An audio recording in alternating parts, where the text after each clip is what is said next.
mestre dos mestres fazia uso de histórias para facilitar o ensinamento de importantes lições de vida. Seguindo o seu exemplo, o pastor João Ribe Palharim, com o apoio dos pregadores do telhado, faz o mesmo.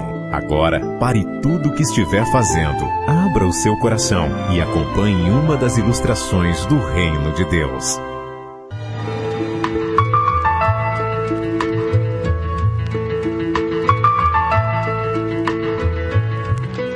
Um certo pastor tinha 20 alunos que ele estava discipulando e preparando para que eles fizessem um dia o mesmo trabalho que ele fazia.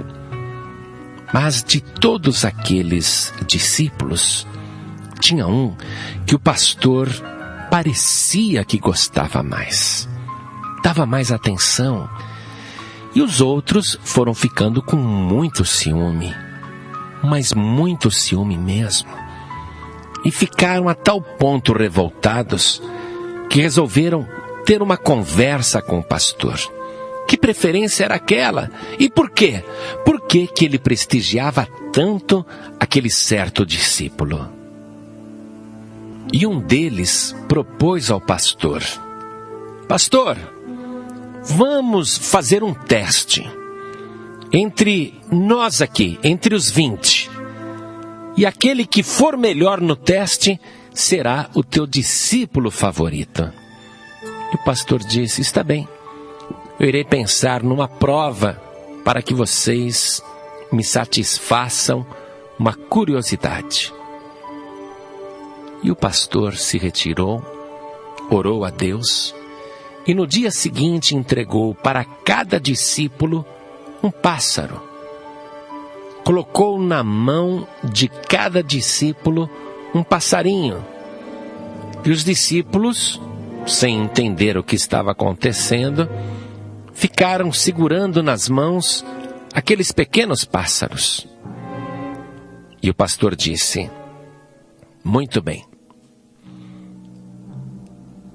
será o meu discípulo preferido aquele que conseguir estrangular este passarinho num lugar que ninguém consiga ver. E os discípulos então saíram, cada um secretamente, para executar aquele desafio. Quem conseguisse estrangular o passarinho sem qualquer testemunha, num lugar em que ninguém visse, então esse seria o discípulo preferido.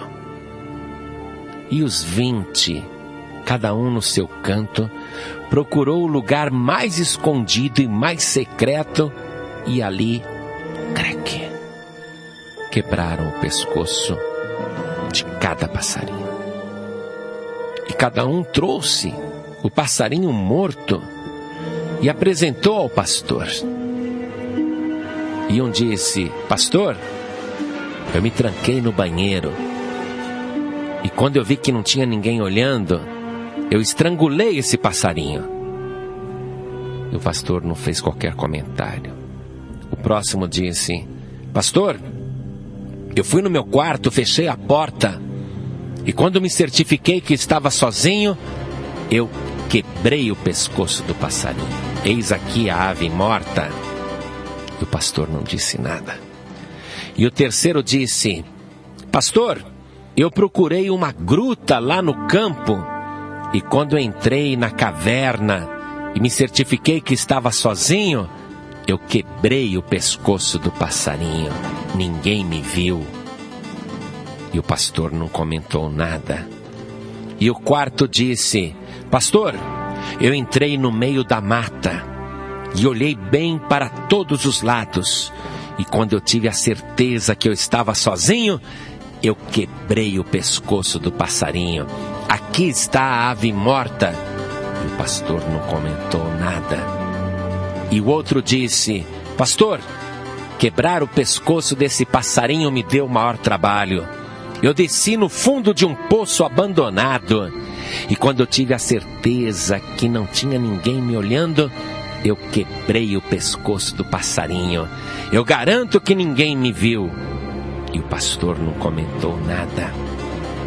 E o outro disse: pastor, eu fui muito mais original. Eu peguei este passarinho e mergulhei no rio. E fui até o fundo. E ali eu quebrei o pescoço do passarinho. Eis aqui a ave morta e pode ver que ela inclusive está molhada. E o pastor não comentou nada. E outro disse: pastor, eu subi no alto do monte. E quando eu olhei bem à volta, vi que estava totalmente só. Eu quebrei o pescoço do passarinho. Eis aqui a ave morta. E assim, um por um, foi dizendo o que tinha feito para quebrar o pescoço do seu passarinho num lugar em que ninguém pudesse ver nem testemunhar. Até que chegou aquele discípulo que todos tinham ciúme. E ele apresentou o passarinho vivo para o pastor. E o pastor disse: ué, você não conseguiu achar nenhum lugar secreto para quebrar o pescoço desse passarinho? E o discípulo preferido disse: pastor, eu andei por vários lugares. Tive todas essas ideias que eles também tiveram. Pensei em me trancar no banheiro, no porão, no quarto. Pensei em ir a um lugar deserto. Pensei em entrar em uma gruta. Pensei em tudo isso. Mas, quando eu ia executar a tarefa, eu sabia que, apesar de não ter ninguém por perto, alguém estava me olhando. Alguém estava me vendo. E eu senti que este alguém é Deus. Por isso, eu não pude estrangular o passarinho, porque eu não achei lugar nenhum na terra em que Deus não estivesse olhando. O pastor, então, olhou para os outros 19 discípulos e viu que todos estavam envergonhados. Cada um com a ave morta na sua mão, tentando esconder o crime que tinha praticado. E olhavam para a mão daquele jovem que segurava a ave viva. E o pastor disse ao aluno que não estrangulou o passarinho: e o que você vai fazer agora? Ele disse: eu vou soltar esta ave, porque ela não nasceu para ser prisioneira, e sim para ser livre.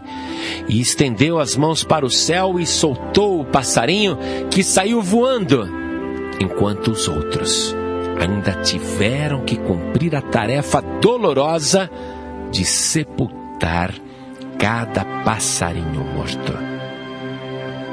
Você está ouvindo? O livro de Provérbios, capítulo 15, versículo 3 diz: os olhos do Senhor estão em todo lugar, contemplando os maus e os bons.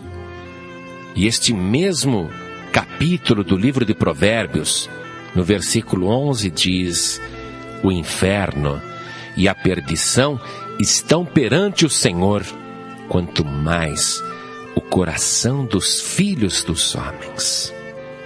Deus vê todas as coisas. Se você dissesse para si mesmo: descerei ao mais profundo abismo, e ali, escondido, farei tudo o que desejo, ainda assim, você não poderia se esconder dos olhos de Deus. E se você descesse às profundezas dos mares, para ali talvez pensar que está em oculto, ainda assim, Deus te contemplaria. E ainda que você estivesse nas entranhas de um grande peixe, no escuro de um ventre, ainda assim, Deus saberia onde você está. E se você dissesse: farei a minha cama no abismo, ou na lua, ou em qualquer planeta ou estrela do universo, ainda assim, Deus te contemplaria. Os olhos de Deus estão em toda parte. E Ele não vê apenas o exterior, Ele vê o interior do homem. Por isso, esteja você perto de alguém ou sozinho, se comporte da maneira que você se comportaria se estivesse cercado por testemunhas. Porque o Evangelho nos diz que nós temos uma nuvem invisível de testemunhas que estão contemplando a nossa vida. E se a tua consciência te acusa, e se há algo que você fez, que pensou que ninguém viu, mas a tua consciência está atormentada, se arrependa disto e peça perdão a Deus, porque Ele consegue ver até o teu arrependimento e até o suspiro da tua alma. Ele pode contemplar. Os olhos de Deus estão em toda a terra. E eu quero terminar lendo para você o Salmo de número 11. Preste atenção. No Senhor confio.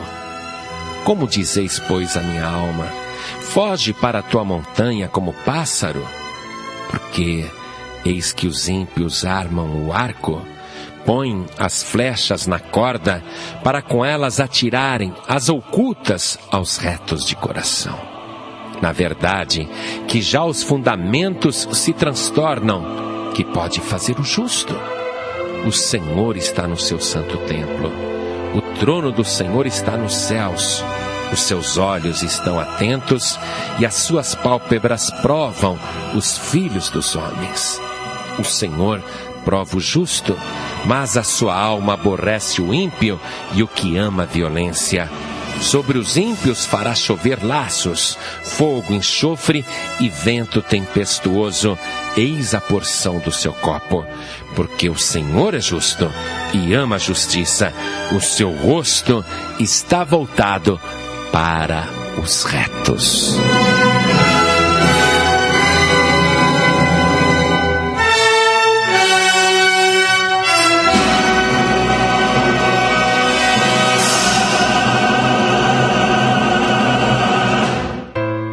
Você acabou de ouvir uma das ilustrações do Reino de Deus, contada pelo pastor Joanribe Palharim. Um oferecimento dos Pregadores do Telhado. Sinta-se à vontade para baixar gratuitamente, não apenas este, mas quanto dos mais de 1000 títulos quiser. Lembre-se, está escrito: o que de graça recebestes, de graça dai. Evangelização permitida, comercialização proibida. Pregadores do Telhado.